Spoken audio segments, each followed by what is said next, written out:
Halo, apa kabar semuanya? Selamat datang dalam podcast kita Warung DKP, Wacana dan Ruang Diskusi Kaum Pemuda. Salam sejahtera buat kita semua dalam kasih Tuhan Yesus Kristus. Topik kita hari ini akan masih membahas seputar pandemi COVID-19. Sebelum kita memulai percakapan kita, mari kita luangkan waktu sejenak untuk berdoa, terutama bagi mereka tenaga medis yang sedang berjuang di garis depan, dan juga para pemimpin kita, baik pemerintah, pendeta-pendeta, dan juga pimpinan Kabuput. Dan juga jangan lupa berdoa buat mereka yang terdampak, baik yang sedang sakit, atau mungkin juga yang terkena dampak secara sosial maupun ekonomi. Mari kita pause podcast kita sebentar, kita sediakan waktu sejenak untuk berdoa buat mereka. Mari kita berdoa.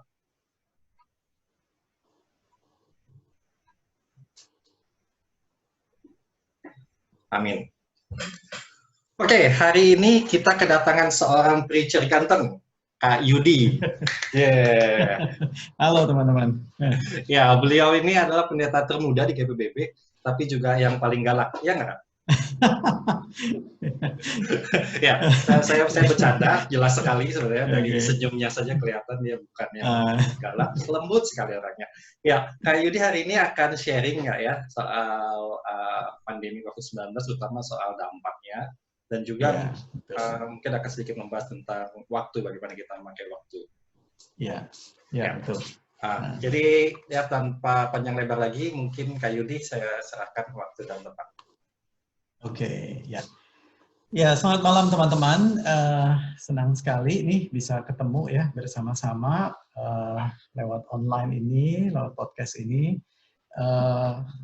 Kita mau sama-sama membahas seperti yang tadi Yosua bilang ya, tentang pandemik ini menjadi satu isu global ya, menjadi satu krisis global, dan bagaimana kita lihat dampaknya dalam aspek-aspek beberapa aspek kehidupan, dan juga kita mau lihat apa atau bagaimana kita bisa memakai waktu sebenarnya di tengah-tengah kondisi yang seperti ini. Nah, ini saya ada slide yang menjadi materi, saya akan share untuk kita ya. Oke.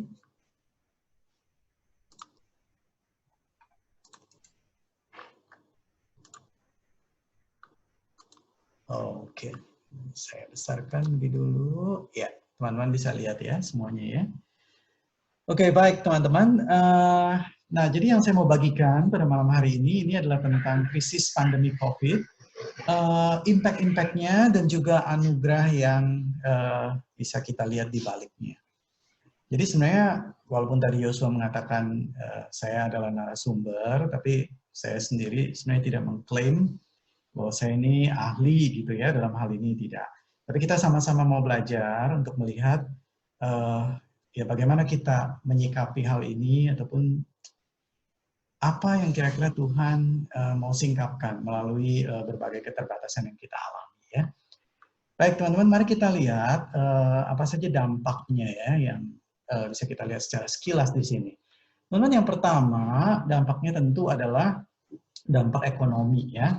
Ini yang boleh dikatakan besar sekali. Bahkan para ekonom di sini mengatakan bahwa ini dampak dari COVID-19 ini boleh dikatakan sebagai dampak dapat menyebabkan resesi yang sangat besar ya, atau yang sangat parah, bahkan dikatakan yang paling parah di sepanjang sejarah. Dan dikatakan sepanjang sejarah perekonomian di sini. Jadi ini bukan hal yang biasa sebetulnya dan bukan hal yang mudah untuk dihadapi. Dan slide yang kedua, di sini saya tunjukkan dari McKinsey dan Company. Ini adalah satu perusahaan konsultan ya, konsultan untuk manajemen. Mereka memberikan 5 usulan sebenarnya. Kira-kira 5 hal yang bisa kita lakukan ya. Jika kita berada dalam pekerjaan, maka yang pertama yang harus kita lakukan itu adalah kita perlu resolve gitu. Jadi resolve ini apa? Resolve ini adalah kita perlu untuk memformulasikan secara spesifik sebetulnya apa yang menjadi masalahnya dari COVID-19 ini terhadap perusahaan atau pekerjaan yang sedang saya lakukan pada saat ini. Apa dampak secara spesifiknya? Itu kita perlu formulasikan. Jadi kita tahu apa masalahnya. Jadi kita bisa secara spesifik mendefinisikan ini masalah yang sedang saya hadapi. Yang kedua adalah resilience, ya, yaitu suatu sikap yang tidak menyerah terhadap keadaan atau terhadap berbagai keterbatasan di sini, tetapi juga dibarengi dengan return. Return ini berarti satu usaha atau semangat, bukan hanya tidak menyerah, tetapi ingin mengembalikan pekerjaan kita, kinerja kita, networking kita, itu ke dalam satu kondisi yang ideal, atau satu kondisi yang baik sebetulnya. Nah, yang keempat yang disarankan adalah reimagination. Reimagination ini adalah kita membayangkan kembali.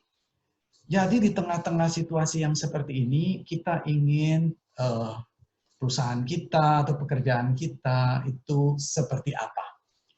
Maka setelah kita membayangkan kembali, maka disarankan yang terakhir adalah kita reform. Reform berarti kita itu butuh adaptasi, butuh adjustment. Ya, jadi kita mungkin kebijakan-kebijakan yang lalu atau metode-metode yang dulu sebelum ada COVID, kita perlu adjust ulang. Kita perlu strategi ulang untuk kita menghadapi ini. Jadi ini ada resolve, resilience, return, reimagination, dan yang terakhir reform. Nah, ini adalah dampak ekonomi. Yang kedua ini adalah dampak sosial. Teman-teman, kalau kita lihat di sini ternyata COVID pandemik ini menghantam bukan hanya perekonomian, tetapi juga relasi antar manusia secara sosial, ya. Nah, di sini adalah saya kutip pendapat dari salah seorang psychiatrist, ya, dia bernama Robert Bolin. Dia melakukan satu penelitian dan mengatakan bahwa kita tuh sebenarnya sangat ingin ketemu dengan orang. Betul ya teman-teman ya? Ini kalau tidak ada COVID udah langsung ngumpul nih di Hawker, minum kopi bareng dah gitu ya. Nah, tapi karena ada circuit breaker ini, kita ini mau tidak mau ada di rumah. Nah, jadi Dr. Robert Bolin ini mengatakan kalau ini terus-menerus berlanjut, maka ini akan menjadi sesuatu yang disebut namanya new normal. New normal ini akan membentuk perilaku kita dalam kita berelasi dengan orang. Akibatnya nanti pertemuan-pertemuan fisik itu akan menjadi old fashion. Dan yang ngetrend nantinya itu adalah pertemuan-pertemuan seperti ini, seperti online begitu ya, FaceTime dan lain sebagainya. Ini dampak sosialnya. Lalu ada juga yang namanya dampak domestik atau rumah tangga. Nah, saya waktu mempersiapkan ini dan saya membaca di beberapa surat kabar, beberapa sumber, hati saya juga sedih melihat ini ya. Nah, ini saya ambil dari salah satu artikel di Straits Times yang menjelaskan satu rumah tangga. Ini ada seorang bapak di Jepang ya, dia adalah seorang karyawan, usianya 59 tahun. Jadi namanya Kazuo Makino. Jadi beliau ini terdampak dari apa ini namanya? Jadi dampak ekonomi kena ke perusahaannya, lalu kena ke dia. Dan mereka harus tinggal di rumah tentunya sebagai kebijakan untuk mitigasi dampak penyebaran virus. Lalu dia bersama dengan istrinya, Miki, terus-menerus berada di dalam rumah, gitu, karena memang kebijakannya kan seperti itu. Saudara kerja di dalam rumah, seperti kita tahu, mungkin awal-awal ya biasa, begitu ya, cuma beda tempat, begitu ya, beda kebiasaan. Tapi lama-lama itu jenuh, lama-lama membosankan, begitu ya. Nah, jadi si Pak Kazuo Makino ini dia minum alkohol. Dia meluangkan waktu 5,5 jam minum alkohol ditemani dengan istri dah ya, sambil mungkin pekerjaan juga tidak terlalu banyak karena di mana-mana jadi sepi sekarang begitu. Nah, karena pengaruh dari alkohol ini dan juga obrolan mereka tuh lama-lama jadi menyentuh area finansial, area sensitif. Istrinya bilang, "Wah, ini pekerjaan kamu ini nanti lama-lama bisa kena nih dampaknya," gitu. Bagaimana dengan pendapatan kita, penghasilan kita, tabungan kita? Nah, Kazuo yang mendengar ini nggak bisa tahan dia ya. Nah, apalagi ada pengaruh alkohol, dia marah, lalu dia tidak bisa mengendalikan diri, dia pukul istrinya, dan karena dia begitu dikuasai oleh kemarahannya, lalu dia dorong istrinya jatuh dari jendela apartemen mereka dan istrinya mati. Saudara, teman-teman yang terkasih dalam Tuhan, ini adalah salah satu dampak yang menyedihkan. terhadap kehidupan rumah tangga ya. Dan United Nations mengatakan itu telepon-telepon yang meminta pertolongan ya. Jadi calls to helplines itu bahkan berlipat kali di China, di Malaysia double, di Bali juga double. Bagaimana dengan kondisi yang berada di Singapura ya, rumah tangga di Singapura? Teman-teman bahkan kemarin belum lama ya, saya melihat keluar jendela dan saya mendengar ada satu teriakan dari beberapa lantai di atas tempat apartemen kami. Lalu setelah beberapa kali teriakan, suara laki-laki dewasa begitu ya, tidak lama kemudian disusul dengan beberapa barang yang jatuh ke bawah. Jadi saya tinggal di lantai 2, saya bisa melihat barangnya itu jatuh ke bawah. Itu adalah mainan anak-anak kebanyakannya. Ada suling, ada mobil-mobilan, dan itu hancur semua ke bawah. Bukan 1, 2, banyak dibanting, dilempar. Jadi saya melihat ini dampaknya besar sekali.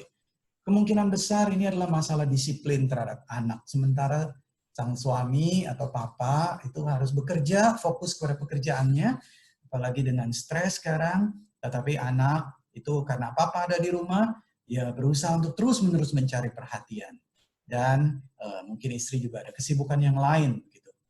Dan ini juga diliput sebetulnya di Straits Times, ya, rise in domestic abuse cases as families forced to stay home. Kan di sini dikatakan juga tentang masalah disiplin. Akhirnya karena sang ayah ini sulit mengendalikan diri, dia merasa terganggu dan tidak bisa konsentrasi dalam pekerjaan. Akhirnya dia melakukan abuse, ya, baik terhadap istri maupun terhadap anak. Kadang-kadang juga ini diungkap bahwa sebetulnya abuse atau perilaku abuse itu sebenarnya sudah ada. Tetapi hal itu dimitigasi karena kesibukan kerja. Jadi misalnya suami yang abusive atau istri yang abusive terhadap anak itu tidak terlalu terekspos karena ada pekerjaan yang di luar. Jadi mereka keluar dari rumah sehingga tidak terlalu abuse itu dilakukan. Tetapi karena sekarang semuanya harus ada di rumah, mau tidak mau semuanya akhirnya terbongkar. Nah, bahkan di sini dikatakan Minister for Social and Family Development, Desmond Lee, mengatakan di dalam laporan kepada parlemen di Monday, tanggal 6 April yang lalu, dia melihat adanya satu tren yaitu tren higher rates of domestic violence, domestic quarrels dan friction. Ya. Ada banyak gesekan, ketegangan in the family di negara-negara yang menerapkan movement restriction ini. Jadi banyak sekali masalah di sini. Dan impact yang berikutnya itu adalah spiritual impact yang kita alami ya. Ini juga sebenarnya podcast kita adalah salah satu bentuk dari spiritual impact juga sebetulnya ya. Jadi yang lalu ini Good Friday kita, Jumat Agung kita tidak bisa bersama-sama beribadah di gereja. Mau tidak mau kita harus ibadahnya online. Dan online-nya juga di rumah masing-masing. Tidak bisa dalam satu community beberapa keluarga kumpul, tidak bisa. Jadi di situ juga kita bisa melihat ya, ada gambar patio di sana. Jadi di sini kita melihat ada spiritual impact. Di mana-mana semua dilakukannya dengan online. Dan yang terakhir saya tunjukkan di sini adalah personal impact. Jadi bukan hanya dampak terhadap ekonomi, dampak terhadap relasi satu sama lain dalam kehidupan sosial, dampak di dalam rumah tangga, dampak dalam kehidupan rohani, tapi juga dampak buat diri kita sendiri. Teman-teman, ini outbreak ini atau pandemik ini itu walaupun kita mengatakan bahwa kita orang beriman, kita tidak bisa memungkiri bahwa ini menyebabkan stres. Ini memberikan satu tekanan yang terus-menerus. Sama seperti kalau kita memegang gelas begitu ya. Nah, ini kebetulan ada gelas, saya minum dulu sebentar. Teman-teman, kalau kita pegang gelas, bukan masalah seberapa banyak air di dalam gelas yang kita pegang. Walaupun misalnya airnya sedikit, tapi kalau kita pegang itu terus-menerus, misalnya 10 menit, nggak masalah. Tapi kalau kita pegang 10 jam, dan itu nggak berhenti-berhenti, lama-lama tangan kita tuh pegel. Coba pegang selama 10 hari, kita bisa diamputasi tangannya. Walaupun airnya itu sedikit sekali di dalam gelas. Jadi sama seperti tekanan yang terus-menerus ada di dalam kehidupan kita sehari-hari, karena dampak pandemi ini. Itu bisa menyebabkan ketakutan, kekhawatiran, ya, kesulitan tidur, konsentrasi, bahkan masalah kesehatan kronis. Dan yang mungkin menurut saya salah satu yang paling sulit atau yang paling menyebabkan kesedihan itu adalah kehilangan orang yang kita kasihi. Teman-teman, belakangan ini saja kami para pekerja itu melangsungkan ibadah penghiburan. Ya, ada 3 ibadah penghiburan, di mana 2 diantaranya kami harus melakukannya secara online. Dan yang menyedihkan adalah ketika kita melakukannya secara online, itu almarhum jadi jenazah yang meninggal, di mana keluarga ini pasangannya itu tidak bisa ikut menghadiri pemakaman. Itu sedih sekali. Bahkan ini sang anak yang hidupnya terpisah. Jadi sang anak dan keluarga di Singapura, sementara ini almarhum orang tua salah satunya ya, itu tinggalnya di Indonesia. Tidak bisa akhirnya datang ke sana karena berbagai restriction gitu di penerbangan juga.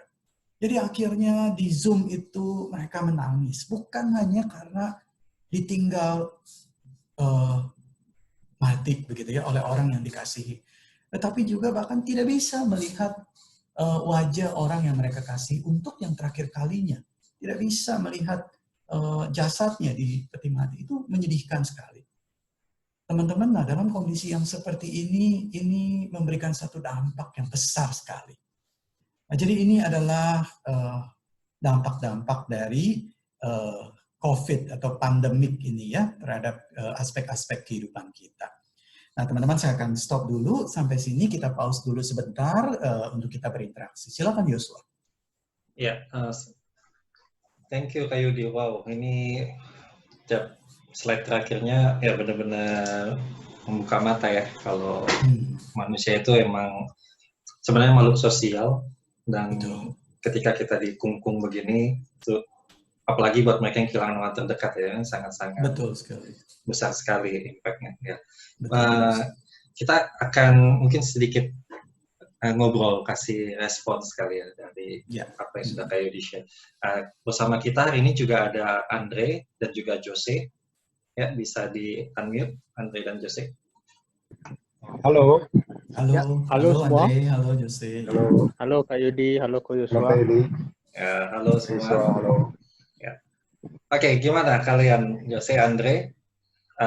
Dari sharing Kak Yudi ini ada hal yang baru atau ada hal yang menarik mungkin?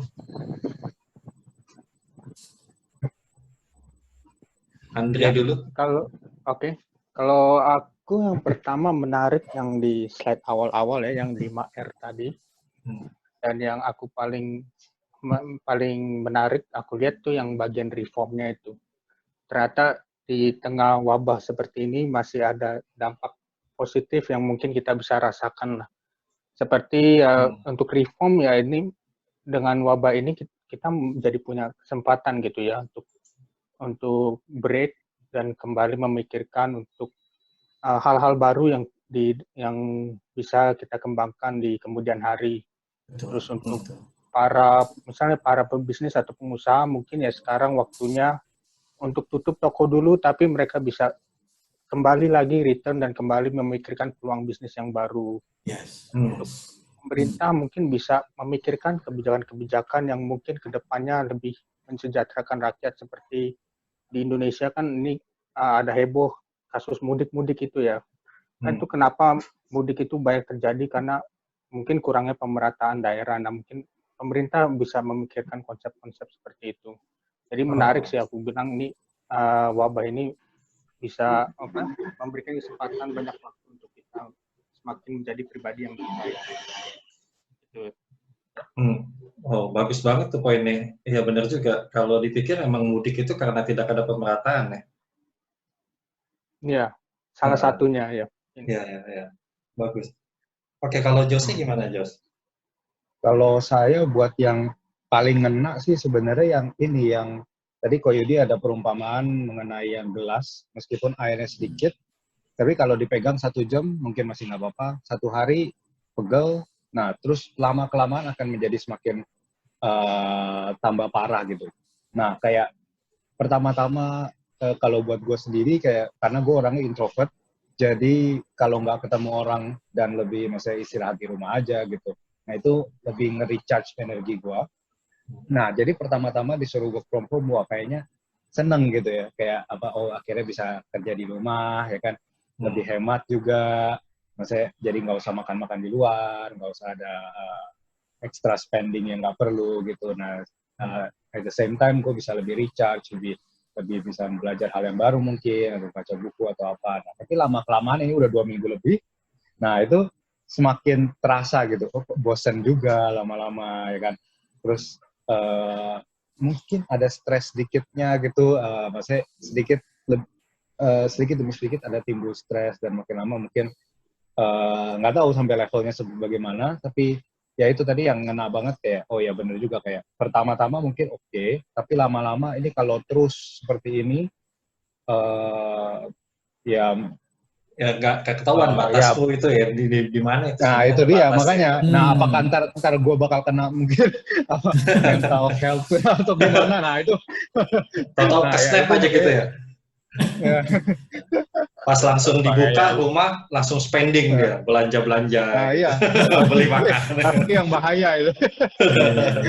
betul. Tapi yang lebih kasihan sebenarnya yang itu yang tadi ada kekerasan dalam rumah tangga itu yang mungkin keluarga nggak harmonis. Nah itu gitu, dan ya domestic violence itu kan. Jadi kayak ya kan semakin lama ini kan semakin parah. Tadi juga Kak Yudi ada bilang faktanya United Nations juga ada keluarin laporan, ada peningkatan dalam jumlah apa itu hotline apa yang untuk domestic violence ini kan. Jadi kayak ya itu cukup concerning sih sebenarnya kayak karena waktu itu kan juga pernah ada meme tuh yang bilang kalau oh ya karena ada pandemi corona ini jadi suami-suami ya kan nggak keluar rumah tapi malah balik ke keluarga. Nah tapi setelah kita lihat ternyata itu oke, itu kita bisa lihat sebagai sisi positifnya keluarga berkumpul.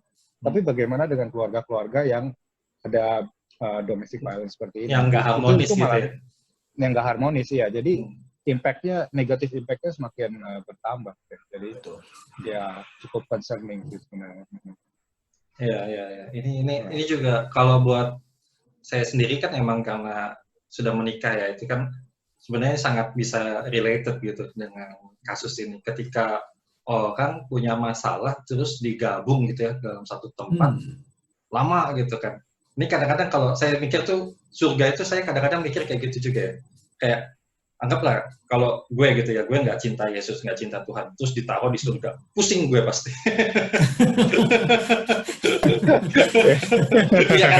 Iya. Benar. Kayak agak-agak mirip juga gitu. Itu logical sekali sebenarnya, make sense. Ya, lu tinggal sama orang yang nggak cinta, yang nggak lu suka. Benar.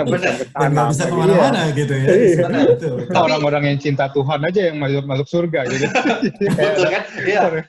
Tapi satu sisi mungkin ini ada sisi ininya juga ya. Tapi kalau orang benar-benar mau belajar soal cinta, mungkin saat-saat begini gitu. Orang itu benar-benar belajar gimana benar-benar bisa apa ya ngerti seseorang berkorban kan. Kayak gue juga tertarik tadi lu bilang kan ada meme-nya tuh kan ya, suami-suami bisa pulang. Kan yang gue suka lihat itu juga suami-suami sekarang terpaksa belanja keluar gitu, harus ngenalin apa sih isi supermarket. Terus yang paling banyak itu kasus yang di Cina ini ada gue baca lucu juga dia suaminya mereka cerai karena kata istrinya suaminya tuh nggak pernah mau cuci piring di rumah, nggak mau ngerjain kerjaan rumah gitu kan ya. Terus di gue kan ini menarik ya sebenarnya. Kalau dipikir gue juga males kan cuci piring kan. Tapi kalau dilihat lagi kadang-kadang kan orang suka bilang uang tidak bisa membeli segalanya, tapi banyak juga orang yang membeli cinta dengan uang gitu kan ya. Ini kan kalau dilihat ya, ini sebenarnya saatnya beli cinta dengan cuci piring ini, jangan-jangan. Nangkep nggak? Kalau mereka cerai karena cuci piring kan ya, berarti kan sebenarnya hanya dengan cuci piring mereka bisa menyelamatkan pernikahan loh. Pernikahan mereka benar. Iya betul. Menarik kan ya, berarti ada konsep tuh kayak beli cinta pakai cuci piring atau pakai lakuin pekerjaan rumah gitu. Ini juga salah satu hal yang ngebuka mata gue gitu. Menarik tuh dalam perkara rumah tangga ini gitu. Iya. Dan kalau gue nambahin dikit juga yang menarik tadi dari sharing Kak Yudi, ini yang dapat ekonomi juga itu orang suka bilang kan sekarang kita tahu nih mana meeting yang seharusnya bentuknya cuma surat atau cuma email gitu. Karena ternyata banyak hal-hal yang bisa dikerjakan cuma sekedar dengan chatting, email, atau telepon. Nggak usah meeting, nggak usah ngumpul, nggak usah ketemu-ketemu gitu, buang-buang waktu kadang-kadang meeting itu kan. Jadi benar-benar ngebuka mata juga sih dari sharing Kak Yudi. Jadi thank you Kak ya. Ya, sama-sama Yos. Iya, puji Tuhan ya. Iya. Mungkin dari teman-teman ada yang mau ditanyakan dulu nggak? Sebelum kita lanjut ke yang selanjutnya.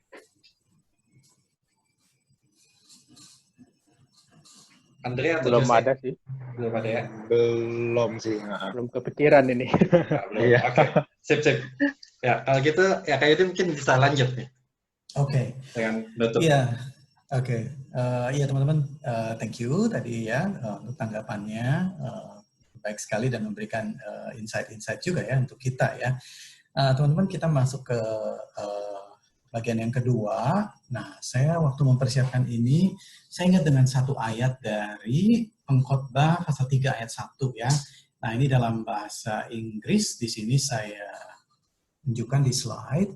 Saya dikatakan, there is a time for everything and a season for every activity under heaven. Singkat aja ayatnya sebenarnya, there is a time for everything. Saya waktu merenungkan bagian ini gitu teman-teman ya, saya berpikir, benarkah there is a time for everything? Kalau dalam bahasa Indonesianya kan untuk segala sesuatu ada waktunya gitu ya. Saya berpikir gitu ya, ketika pandemik ini belum muncul, time itu hampir boleh dikatakan tidak ada. Misalnya waktu ada kita ajak orang, melayani Tuhan yuk. Aduh, saya nggak ada waktu, sibuk gitu ya. Aduh, yuk kita saat teduh yuk. Aduh, saya nggak ada waktu, gitu ya.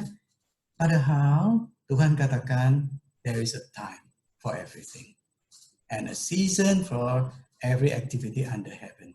Jadi saya berpikir, mungkin di sini, ketika banyak hal yang seolah-olah diambil dari kita, begitu ya, bisnis yang terbatas, ya, relasi yang terbatas, dan lain sebagainya, sebenarnya ada satu yang diberikan secara berlimpah kepada kita.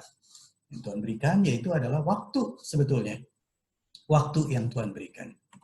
Waktu bersama dengan keluarga, ya, kita jadi lebih banyak ya. Kita hidup bersama dengan keluarga. Tentu tadi juga ada domestic impact ya. Saya tertarik sekali dengan kalimat Yosua tadi dikatakan, mungkin ini saatnya kita bisa menyelamatkan pernikahan atau membeli dalam tanda kutip ya, membeli pernikahan melalui mencuci piring. Atau kalau kita melihatnya dari perspektif iman Kristen, sebenarnya ini saatnya kita mengembalikan pernikahan kita atau keluarga kita menjadi sebuah keluarga yang seperti yang Tuhan mau sebetulnya. Dan memang itu butuh waktu, gitu, butuh waktu yang banyak untuk membangunnya, begitu ya, untuk men-cherish, gitu, untuk melatih, dan Tuhan memberikan waktu itu saat ini. Ya, untuk Zoom itu dengan keluarga kita di tempat yang jauh, berdoa bersama bagi mereka. Belum lama ini kami juga Zoom dengan keluarga di Indonesia, di Jakarta ya. Kami melihat keadaan mereka bagaimana, bahkan berdoa bersama. Teman-teman, luar biasa sekali. Mungkin waktu kita berpikir, berdoa begitu ya. Iya, itu hal yang biasa. Saya juga mendoakan mereka, misalnya kita berkata begitu. Tapi teman-teman, lain dampaknya kalau kita itu ternyata ya kita mengajak mereka berdoa bersama. Ternyata ada satu seperti spiritual touch gitu, seperti sebuah spiritual connection yang somehow itu sulit dijelaskan ketika kita mengajak mereka berdoa bersama. Seperti Tuhan juga menyentuh mereka begitu melalui doa kita bersama-sama. Padahal singkat begitu. Nah, saya waktu juga bersama dengan sahabat ya, bisa catch up lebih banyak lewat Zoom ya. Terus juga untuk pertumbuhan rohani, spiritual growth ya, punya waktu lebih banyak untuk bisa mengexercise iman kita ya dengan ucapan syukur, rasa puas gitu. Karena ini kan Sebenarnya semuanya itu ya, iman, rasa syukur, kepuasan, itu hanya bisa dilakukan atau paling efektif itu dilatih ada justru di tengah-tengah keterbatasan. Coba kalau kita misalnya punya segala sesuatunya, mudah bagi kita untuk mengucap syukur, gitu ya. Punya waktu banyak, bisa kemana aja, ya, tabungan juga berlimpah-limpah, mudah bagi kita mengucap syukur. Tapi coba ketika kita berada dalam posisi terbatas semuanya, serba terbatas. Nah, kalau kita masih bisa mengucap syukur, kita bisa di situ melihat, wah Tuhan, terima kasih ternyata Engkau menolong saya bertumbuh secara rohani di sini. Iya teman-teman, apalagi kalau kita perhatikan begitu ya dengan kita hidup, kita nih yang ada di Singapura nih, ya kalau kita mau jujur, kita tuh sebenarnya sangat bersyukur. Kenapa? Karena kita tuh berada di dalam satu negara yang boleh dikatakan aman. Bahkan kalau kita bandingkan dengan negara-negara lain, boleh dikatakan kita tuh sangat aman di sini ya, tested security. Terus juga perekonomiannya juga baik, begitu kan? Terus juga ini international hub, networknya juga bagus ya. Boleh dikatakan kehidupan kita itu safe and sound. Jadi benar-benar seperti tidak ada masalah lah. Kak Yudi kalau dibilang tidak ada masalah, nggak juga iya sih. Setiap orang memang pasti punya masalah. Tapi ya relatively lah kalau kita hidup di Singapura boleh dikatakan baik lah begitu ya. Bahkan sangat baik, khususnya waktu belum ada pandemik begitu ya. Nah justru dengan keadaan sekarang seperti ini, mungkin kita bisa melihat ini sebagai satu seperti Tuhan ingin kita flexing our spiritual muscle gitu sedikit ya. Karena kan kalau kita keluar juga kita jadi pikir-pikir, waduh ntar saya kena COVID nggak nih begitu ya. Jadi security kita juga mulai terganggu begitu kan, network kita begitu dan lain sebagainya. Dan itu sebenarnya juga menolong kita untuk bisa kembali kepada penyerahan diri kepada Tuhan. Terus juga tentang pertumbuhan skill ya.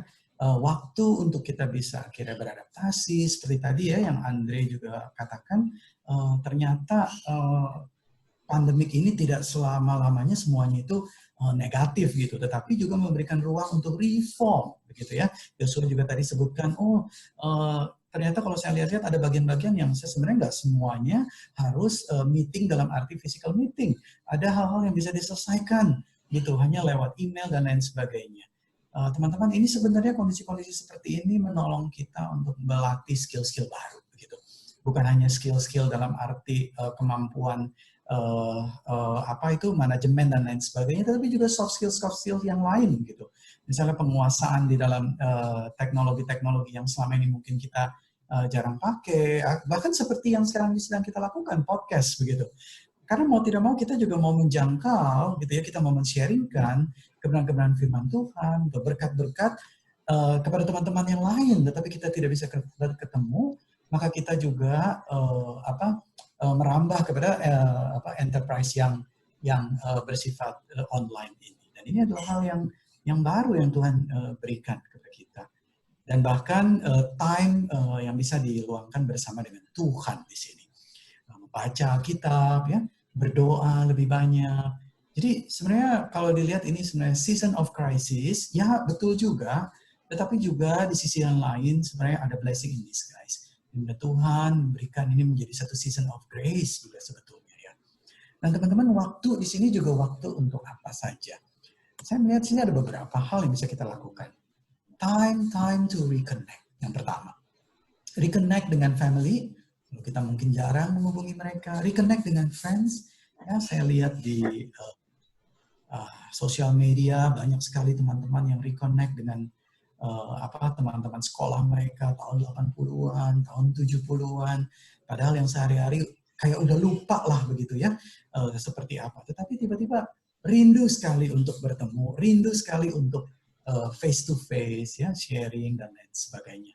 Dan memperlakukan mereka sebagai loving human beings, bukan cuma pictures ya, atau kadang-kadang cuma nomor telepon aja. Oh, WhatsApp dari sini ya, oke, enggak gitu ya, no worries gitu, jawabnya singkat-singkat semua. Tapi ada waktu gitu untuk sharing, untuk berbagi hidup. Yang kedua, time to reach out. Teman-teman, pandemik ini karena memberikan satu kesempatan untuk kita bisa mengeksersis iman kita, maka ini memberi ruang bagi kita untuk mengalami Tuhan, sebetulnya. Kalau kita memberi kesempatan, maka sebetulnya kita bisa mengalami Tuhan justru di tengah-tengah krisis. Jadi kita bisa melihat krisis itu sebenarnya adalah satu media yang Tuhan izinkan. Tuhan mau kita mengalami dia. Nah, ketika kita mengalami Tuhan, maka itu menjadi satu testimoni dari iman kita. Dan itu sifatnya sangat otentik, tidak bisa dijual. Ya, itu tidak bisa dibikin-bikin, begitu, tidak bisa. Karena itu kita alami sendiri, maka itu menjadi sesuatu yang menyatu dengan diri kita. Teman-teman, testimoni yang keluar dari authentic life itu sangat amat powerful. Apalagi kalau itu melewati masa-masa krisis. Dan itu adalah kesempatan melalui testimoni itu kita bisa reach out gitu, kepada orang-orang lain. Tuhan memberikan kita momentum. Apa yang Tuhan mau sampaikan melalui krisis ini? Spiritual momentum. Tapi juga ada personal momentum. Apa yang Tuhan mau sampaikan buat kita secara pribadi. Buat saya secara pribadi, buat teman-teman secara pribadi di tengah-tengah hal seperti ini. Dan yang ketiga juga ada organizational momentum, yaitu hikmat. Tuhan memberikan hikmat dalam arti hikmat apa ya yang bisa saya terapkan untuk bisa menyelesaikan atau resolve tadi yang Steve McKenzie katakan masalah-masalah yang spesifik gitu ya dalam hal itu. Nah, time to reconnect, time to reach out, tapi juga yang ketiga atau yang terakhir itulah time to rest and heal. Teman-teman, rest dan heal itu sangat penting ya. Mungkin ada orang-orang ya, yang memiliki broken atau distant relationship dengan teman, dengan keluarga, bahkan dengan Tuhan. Jadi Tuhan memberikan waktu sebenarnya untuk beristirahat dan juga untuk pulih. Dan sebetulnya ini juga waktu yang diberikan untuk istirahat dan pulih bukan hanya buat kita dalam arti manusia, tetapi juga untuk bumi ini begitu. Jadi bumi ini yang sudah begitu lama dieksploitasi dan dipakai, dimanfaatkan sedemikian rupa, seperti diberikan kesempatan untuk rest dan untuk heal. Kalau teman-teman perhatikan juga ada banyak ya penelitian begitu ya, NASA juga menunjukkan, bahkan pengamatan-pengamatan secara sekilas saja dari teman-teman yang lain juga ketika melihat langit di beberapa negara mereka mengatakan langit lebih biru. Teman-teman kita melihat ini, kita melihat ternyata tetap ada anugerah Tuhan di tengah-tengah berbagai krisis dan keterbatasan yang disebabkan oleh pandemi ini. Nah teman-teman, demikian sharing dari saya, kita bisa pause di sini, kita bisa berikan diskusi, berikan tanggapan, dan kita bisa ada tanya jawab. Silakan Yosua. Ya, terima kasih Kak Yudi. Yang tadi pengkhotbah dari kitab pengkhotbah, ada waktu untuk segala sesuatu. Betul. Ini saya sih tadi quote yang saya catat tuh, waktu krisis itu sebetulnya bisa dipakai sebagai waktu anugerah di mana kita mengalami Tuhan. Betul. Wah, ini quote yang betul sangat-sangat powerful buat saya sih. Memang kadang mungkin ketika krisis ya orang ada beberapa pilihan ya sebetulnya, apakah dia mau tenggelam dalam krisis itu, dalam kepenatan pikiran, kejenuhan, kesesakan itu, atau mungkin malah kesempatan buat melihat lebih luas dan mencoba mencari kesempatan. Ada potensi-potensi baru sebetulnya yang sedang ditunjukkan melalui masa-masa krisis ini. Ya, menarik. Terima kasih Kak Yudi. Dari Andre, Jose, ada ini nggak? Pertanyaan atau mungkin tanggapan? Ya, sebenarnya menarik ya dari materi sesi 2 ini. Ya dulu kan kita sebagai siswa masih sekolah berhayal ya, kapan nih waktunya nggak ada ujian, dulu atau nggak kapan waktunya bisa diam terus di rumah. Nah sekarang sekarang waktunya. Jadi ya, COVID ini yang memberikan waktu untuk kesempatan-kesempatan itu. Jadi ya intinya begitulah. Jadi ya memang benar ada waktu untuk segala sesuatu. Jadi yang ini apa yang dulu kita anggap sesuatu yang impossible gitu, yang nggak mungkin lah ini terjadi. Tapi sekarang selama ada COVID ini semuanya terbalik gitu ya. Misalnya dulu kan lebih ada waktu untuk ketemu keluarga di Indo atau mungkin catch up sama teman-teman, hangout sama teman-teman ya. Sekarang kan udah kebalik gitu ya. Jadi semua udah nggak ada waktu untuk ketemuan fisik, tapi sekarang waktunya untuk ketemuan online. Sekarang waktunya untuk yang lebih bersendiri, lebih berdiam diri di rumah saja gitu ya.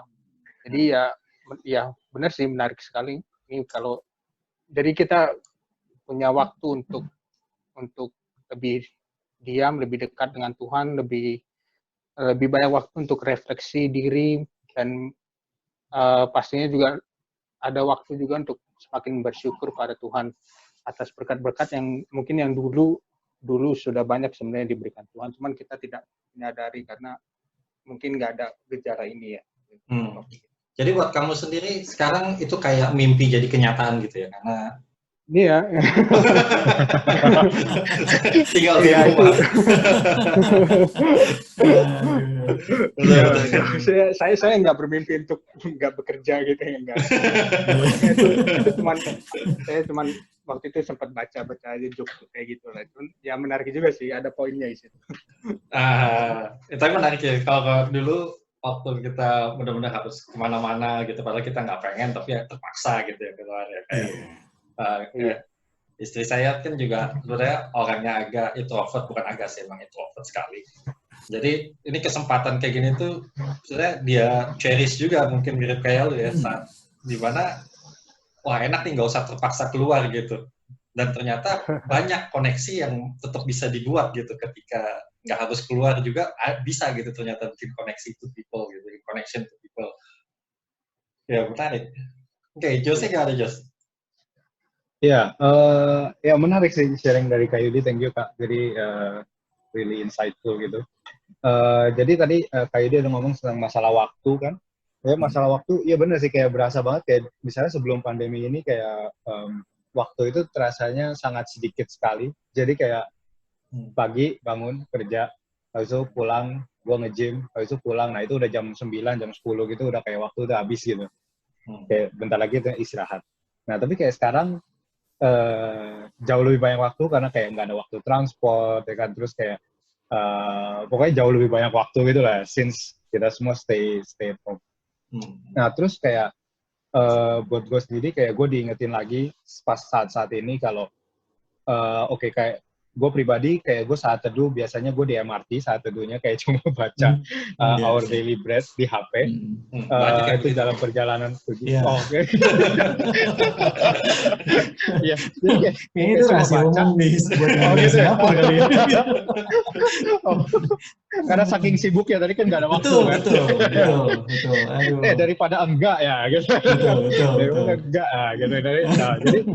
Jadi gue ada app-nya. Nah itu jadi setiap kali gue berangkat kantor gitu, nah gue baca gitu kan. Nah tapi kadang udah keluar dari MRT, nah itu bisa lupa. Nah biasa kan gitu tuh. Habis akhirnya baca apa terus kayak malam itu udah lupa gitu ya. Tadi pagi apa gitu kan. Oke. Nah tapi kayak sekarang gitu kan jadi kayak karena nggak ada waktu transport, terus jadi waktu saat itu bisa lebih lama gitu. Jadi lebih bisa direnungkan. Ya kan nggak sekedar dibaca sekali, oke, selesai, centang, selesai hari ini udah gitu. Tapi lebih ke mungkin diingatkan lagi, oh sekarang gue lebih punya banyak waktu, inilah saatnya lu lebih meluangkan waktu buat Tuhan, buat lebih merenungkan saat teduh lu itulah istilahnya gitu, dan benar-benar lu bisa belajar something dari meskipun cuma satu hal, dua hal gitu, nah itu lu ingat gitu, daripada asal baca doang, selesai udah gitu kan. Nah itu lebih buat gue pribadi lebih diingatin ke situ lagi sih. Ya, itu poin itu menarik ya. Kalau boleh gue agak ini masuk juga itu menambah, gue lagi kepikiran emang kalau buat kita terutama kaum milenial dan yang lebih muda gitu ya, kita sering hidup itu kayak cepat banget gitu kan. Jadi kita suka from task to task gitu, jadi dari tugas ke tugas, loncat ini. Tapi menarik, kayak tadi yang lu bilang itu kan ngingatin ternyata waktu itu penting sebetulnya. Ketika kamu spend waktu di satu tempat, satu anggaplah renungan gitu ya, anggaplah satu tugas gitu ya, seperti renungan. Ketika semakin banyak waktu yang kamu spend di sana, sebetulnya semakin ngebuat diri kamu lebih meresapi, lebih menikmati sebetulnya apa yang sedang kamu lakukan gitu kan. Iya. Nah, jadi bisa dibilang begitu, benar.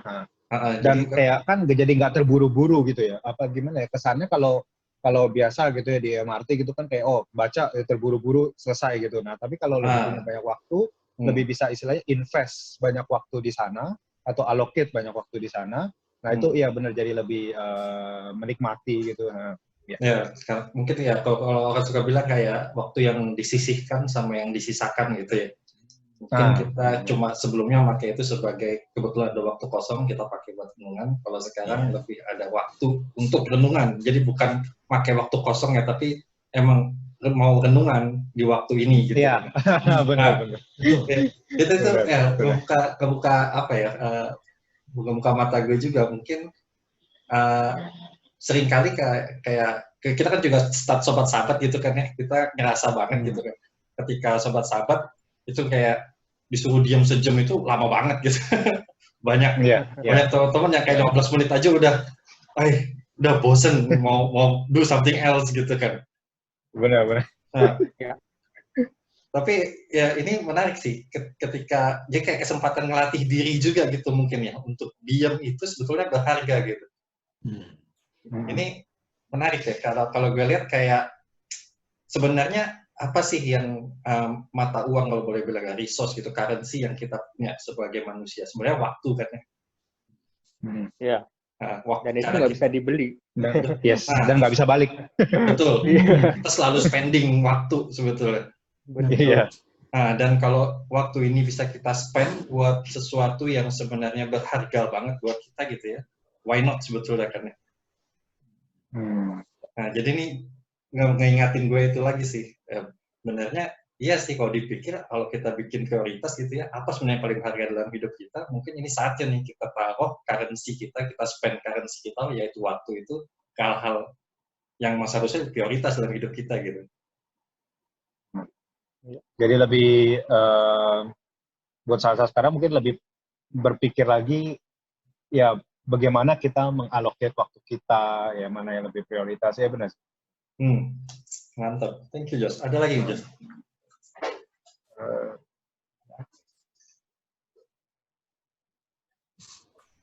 Iya, jadi time to reconnect tadi ya. Jadi kayak lebih sering telepon ke orang tua mungkin.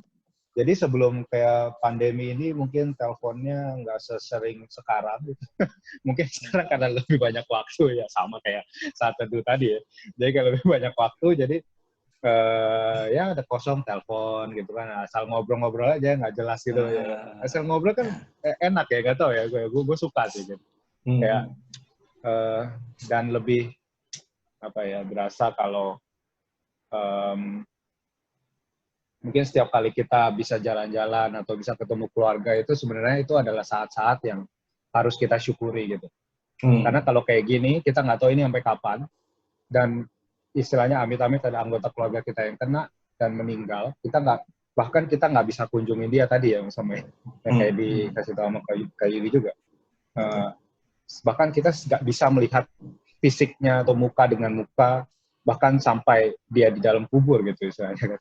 Jadi kayak belajar lebih diingetin lagi mungkin buat bersyukur aja sih, lebih bersyukur setiap kali kita punya kesempatan nanti setelah mungkin pandemi ini berakhir, kita bisa bertemu lagi sama keluarga kita. Nah itu sesingkat apapun itu harus, menurut gua sih kita harus syukuri. Nah. Jadi kayak treasure itu gitu kan ya kan. Gue agak iri sih dengan lu, karena bagus banget ketika lu ternyata lebih banyak waktu, ternyata hal-hal harta-harta di hidup lu itu muncul ke permukaan, mungkin yang selama ini lu kurang banyak kasih waktu, tiba-tiba muncul gitu ya. Terus ya ini ya apa ya, gue rasa juga mungkin satu privilege sebetulnya untuk punya kesempatan itu, untuk ngelihat ternyata harta-harta di hidup kita itu banyak yang mungkin kita biarkan terbengkalai gitu. Kita nggak kasih perawatan yang seharusnya gitu, dan sekarang muncul ke permukaan. Dan kita jadi ngeliat di mana sebenarnya harta kita tuh udah ada sebetulnya di keluarga kita, teman-teman kita, waktu saat teduh kita gitu. Oh, Benar. mantep. Ya, kalau mungkin teman-teman ada pertanyaan buat Kak Yudi nggak? Misalnya nih, kan kalau sekarang kan tips nih, Kak Yudi sendiri kan kayaknya sebagai pengerja pastoral ya. Nah, itu pasti dong nggak biasa kerja dari rumah ya? Iya, biasanya ngantor di gereja ya. Gimana tuh? Boleh sharing dikit nggak? Gimana?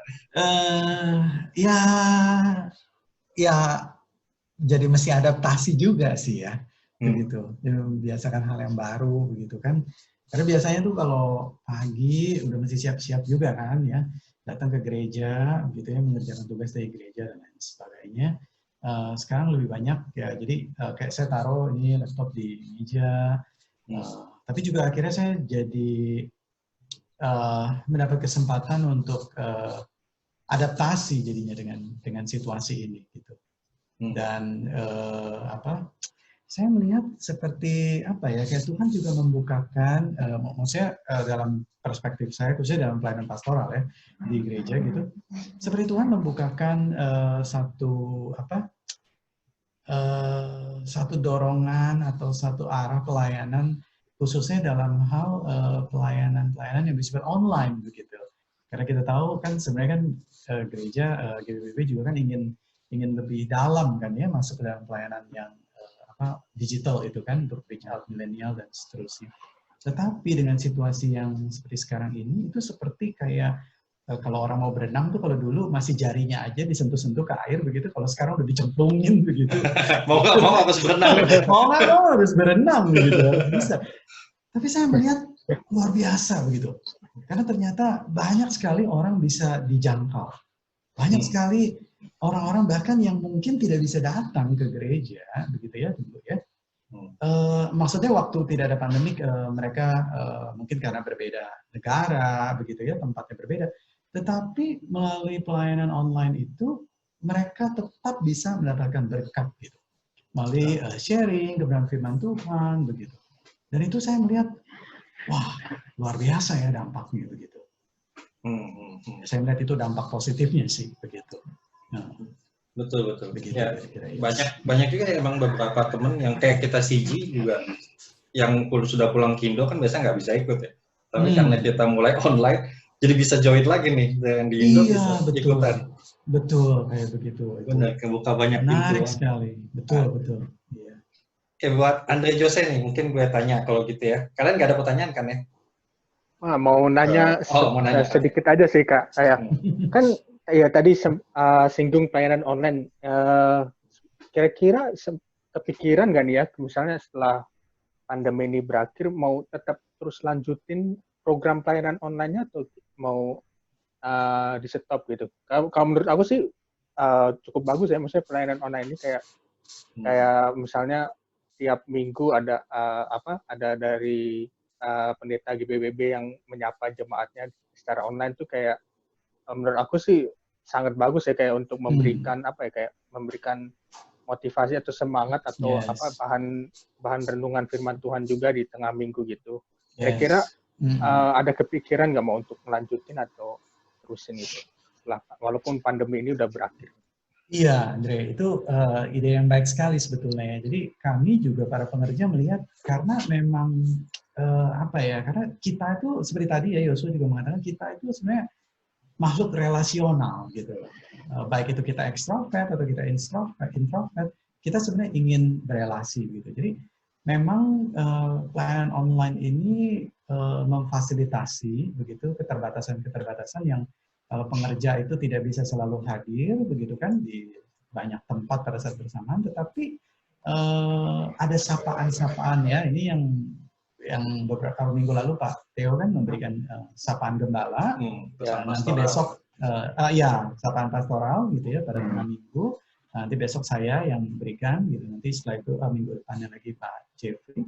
Dan seperti yang dari Andre bilang juga, itu sebenarnya reminder ya, juga merefresh juga begitu. Saya pikir kita akan terus lakukan sih, gitu.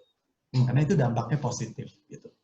singkat begitu kan waktu rekamannya begitu, tapi juga bisa terus mengajak jemaat untuk bisa tetap ada impact yang relasional sifatnya begitu sih. Kayak makin apa ya, sentuhan secara personal mungkin ya kalau dirasa betul, gitu ya. Betul. Ya tentu pelayanan online tidak menggantikan visitasi secara fisik kalau pandemi ini sudah lewat begitu ya. Tetapi saya setuju dengan yang Andre bilang tadi begitu benar, karena memang ada dampak yang positif dan reach out-nya lebih luas begitu. Betul. Yang bisa dijalankan paralel gitu ya. Betul sekali. Ya, mungkin dalam poin ini juga mau nambahin, sebetulnya kayak tadi Kak Yudi sempat bilang kan ini kayak kecemplung terus berenang kita semua gitu mau nggak mau gitu ya. Jadi mungkin perlu juga sih kita sebagai jemaat juga bantu doakan gitu ya, terutama mereka tim-tim yang sekarang sedang kayak bikin rekaman, bikin poster, bikin macam-macam media-media digital gitu, karena itu juga orang yang perlu kita doakan. Semoga di akhir semua ini kan pelayanan ini ujung-ujungnya memuliakan nama Tuhan ya, dan semakin banyak orang mengenal Tuhan. Betul. Ya, kita bersyukur sih punya tim yang cukup solid di GPBB ini. Ada pertanyaan lain nggak? Jose ada? Dari gua nggak ada sih kayaknya. Ya, nggak ada. Oke, kalau gitu gue boleh nanya dong ya ke kalian ya. Boleh. Saya gampang sih, mungkin mirip sama Kak Yudi tadi. Jadi kan kalian juga ngerasain nih sekarang kerja dari rumah gitu ya. Mungkin ya kasih tips atau apa ya, pesan mungkin ke teman-teman pemuda, terutama yang dengerin podcast ini gitu ya. Gimana caranya kita bisa ngejaga mungkin pertama produktivitas kerja. Ada nggak sih tips-tips atau mungkin hal yang kalian kerjakan secara personal gitu, itu membantu kalian dalam menyelesaikan tugas-tugas kantor walaupun kerja dari rumah. Dan juga mungkin kalau ada pesan lain kayak tadi waktu sama keluarga atau gimana gitu, untuk punya kesempatan untuk mungkin saat teduh atau ya tadi ngobrol-ngobrol gitu ya sama keluarga, itu mungkin bisa nggak bagi-bagi share tipsnya, terutama yang kalian sendiri personally lakukan. Oke, boleh. Oke, mungkin untuk yang pertama yang untuk menjaga produktivitas ya, mungkin yang ini memang agak lumayan berat sih, karena kerja di rumah itu kayak lebih gampang untuk terbawa godaan untuk semakin lebih malas ya. Karena meja sebenarnya tempat tidur. Banyak yang gitu tuh. Soalnya saya sebelah meja saya tempat tidur, waduh. Tapi ya untuk menjaga produktivitas ya itu lebih penting untuk menjaga ritme waktu kita yang sama saat kita bekerja di kantor. Contohnya misalnya bangunnya tetap jam yang sama, terus sarapan dengan waktu yang sama. Ya mungkin beda-beda dikit karena selisih travel time ya, tapi ya intinya kayak waktu yang kita sediakan selama kita bekerja normal itu usahakan harus selalu sama. Jadi kayak lunch tetap 1 jam, nggak ngaret-ngaret gitu ya. Itu yang gue selalu tanamin di ini juga sih, tanamin di konsep gue saat bekerja di rumah. Jadi menjaga waktunya tuh tetap sama gitu. Nah terus yang untuk ini ya baik juga sih ini saat seperti ini, jadi banyak waktu untuk ini ya, waktu untuk saling memperhatikan satu sama lain di grup teman-teman gitu ya, saling menanyakan kabar satu sama lain, lu gimana di sana di Indo, di mana gitu ya, kan banyak teman-teman kita mungkin di luar sana gitu. Jadi ya yang dulu mungkin teman-teman lama ya, kayak teman-teman SD, SMP, SMA tuh jarang nanya-nanya kabar gitu ya, sekarang lebih sering nanya-nanya kabar ya. Bagus juga sih kayak jadi tahu kabar mereka sekarang kerjanya mereka gimana. Kalau dulu kan boro-boro kayak lebih pentingin kayak diri sendiri doang. Ya bagus juga sih. Karena nggak ada waktu juga ya, pas lagi gini bisa kirim message gitu ya. Iya, sekarang kan kerjaan kan juga apa-apa terbatas nih, kayak nggak boleh pergi ke customer mana-mana kecuali ada approval. Jadi kan ada waktu yang terbuang tuh dari beberapa kan. Jadi bisa digantikan waktu-waktu untuk ya inilah saatnya untuk catch up dengan teman-teman lama kita gitu. Ya. Oke. Itu sih. Jos, gimana Jos? Oke. Kalau dari gua sendiri, sebenarnya gua juga struggling akhir hari ini. Jadi kasur harus dibalik gitu. kayaknya mesti kerja di luar gitu, which is nggak bisa kan, kok kerja di Starbucks juga nggak boleh gitu, nggak bisa. Nah ya, tapi gue setuju sama Andre tadi. Kayak apa, ritme waktu ya, ritme kerja itu, jam kerja mesti kita mesti tetap istilahnya taat sama jam kerja itu ya, 8.30 sampai 5.30, lunch 1 jam gitu kan. Nah kayak benar-benar di waktu 8.30 sampai 5.30 atau office hour kita masing-masing itu ya kita benar-benar produktif di sana, dan di luar itu ya terserah kita mau ngapain. Jadi yang penting kita fokusin semua waktu, energi, pikiran kita ke pekerjaan di office hour kita itu. Jadi jangan terlalu apa gimana ya, jangan kalau ya istilahnya kayak bayangin kayak di kantor aja gitu. Jadi kita benar-benar mesti komit, ya itu kembali lagi ke diri kita sendiri sebenarnya. Meskipun ada ranjang sebelah kita, tinggal istilahnya tidur siang atau apa. Nah, habis lunch gitu. Iya, itu paling bahaya itu. Kayak kepleset dikit, ada ini sore. Nah ya, jadi itu, jadi gue setuju sama Andre, itu poin gue yang pertama. Poin gue yang kedua itu, kalau gue biasanya pagi bangun, gue mandi dulu. Nah, itu kayak menurut gue itu pengaruh banget. Jadi kayak lu nggak mandi, langsung kerja, sama lu mandi itu kayak beda gitu loh. Kayak lu langsung seger. Istilahnya lu seger, langsung ready gitu ya. Ya, kalau gue sih, kalau gue berangkat ke kantor, gue pasti mandi dulu ya, gitu. Sebelum gue berangkat, gue mandi. Ada beberapa orang yang nggak mandi. Bukan karena podcast ini ya, jadi itu disclaimer dulu. Nah ya, jadi biar seger aja gitu, biar seger. Istilahnya ada nendang gitu kan, boom gitu. Jadi seger, kita jadi bisa kerja dengan optimal juga. Nah terus sama, kalau 2 itu nggak cukup, ada poin ketiga, which is kalau itu sebenarnya depending on the job scope, depending on the task that we do also. Jadi kayak kalau gue misalnya gue bikin report atau gue bikin coding apa segala macam, nah itu misalnya bos gue nggak kasih deadline, gue tetap mesti kasih deadline buat diri gue sendiri. Kalau enggak, kerjaan gue nggak optimal. Jadi ini sebenarnya gue belajar dari ex bos gue di FWD dulu. Dia ex-boss gue selalu tanya gue, oke, Josh, project ini gimana? Terus gue update gini-gini. Oke, kapan lu bisa kelarin? Dia nggak pernah kasih gue deadline. Dia selalu tanya gue, kapan gue bisa kelarin? Jadi gue mesti commit sama waktu yang gue kasih tahu itu. Istilahnya gue bilang, oke, by the end of this week, berarti gue by the end of this week. Kalau nggak ini, dia bakal tanya kenapa ini segala macam. Nah itu, dan dia bilang gini, itu nggak kaku sebenarnya, by the end of this week, oke, tapi ternyata di end of this week lu nggak kelarin. Ya lu mesti bilang ke gue kenapa, ada pekerjaan lain yang lebih urgent atau apa. Nah itu jadi itu sebenarnya melatih gue sendiri buat istilahnya gue commit ke satu project, di mana gue mesti complete itu project in time. Dan kalau misalnya itu pun nggak bisa komplit, nah gue mesti ada justifikasi buat diri gue sendiri kenapa itu nggak bisa komplit. Dan itu bukan berarti oh ya karena gue kebanyakan tidur siang, karena apa. Nah jadi itu mungkin karena ada pekerjaan lain yang lebih urgent, isu lain yang lebih banyak, yang lebih gue mesti prioritasin di awal karena mengganggu jalannya produksi apa segala macam. Nah itu gue mesti resolve lebih dulu di mana project ini jadi ketinggalan. Nah, tapi itu istilahnya menurut gue itu valid reason buat lu postpone the deadline gitu. Tapi menurut gue bagus kalau bisa assign deadline buat project kita masing-masing sendiri. Itu deadline itu di kepala kita gitu. Ya. Oh, mantap ya. Kalau kita di IT juga ada sih, kita biasa kalau mau ngerjain sesuatu ada task gitu kan ya, kita kasih time estimation. Jadi nggak langsung nge-set deadline di diri kita. Wah, itu ya tips yang sangat baik sekali, Jose. Oke, thank you Andre, Jose, Kak Yudi buat waktunya buat podcast. Mungkin kita akan tutup di sini. Ya, boleh minta tolong nggak Kak Yudi mungkin bisa bantu doakan mungkin teman-teman pemuda terutama yang mungkin nanti akan mendengarkan podcast ini.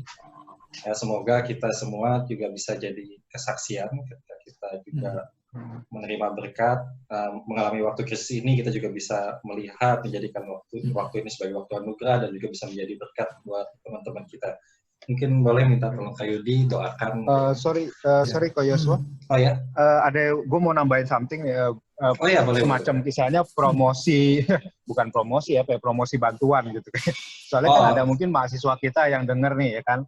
Nah terus dari gereja sendiri ada kan yang bantuan atau task force yang untuk dalam iya. COVID-19 ini. Kalau misalnya ada mahasiswa atau temannya mungkin yang tidak bergereja di GPBB yang membutuhkan istilahnya bantuan dari gereja, nah itu kalau ada bisa kontak siapa ya, selain kontak gua gitu misalnya kan.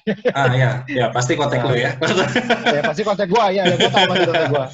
Jadi ya Ya. sekalian gua promosi aja, jadi ya jadi gereja, halo teman-teman, kalau teman-teman denger ini, Ya. mahasiswa, thank you. Ya jadi dari gereja sendiri ada, kalau kalian istilahnya butuh bantuan yang berkaitan sama COVID-19 ini yang kita bisa bantu, nah itu kita feel free aja untuk reach out ke kita gitu.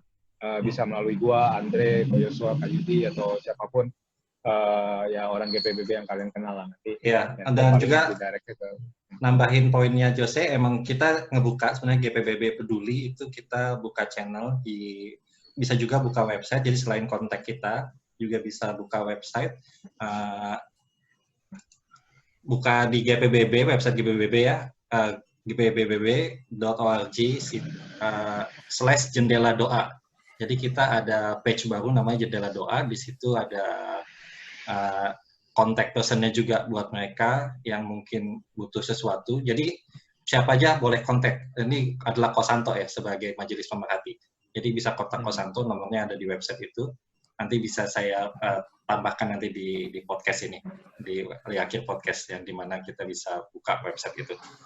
Ya, thank you Jose. Itu emang sangat baik ya buat kita. Benar, sebagai orang Kristen, sebagai murid Kristus, kita juga harus belajar untuk membagikan kasih, memperhatikan. Jadi buat teman-teman juga mungkin nggak harus kalian yang membutuhkan, ya kalian yang juga kenal seseorang yang membutuhkan atau tahu seseorang yang membutuhkan. Tadi kayak Jose bilang, siapapun itu, nggak harus orang Kristen juga, kita reach out ke semua orang.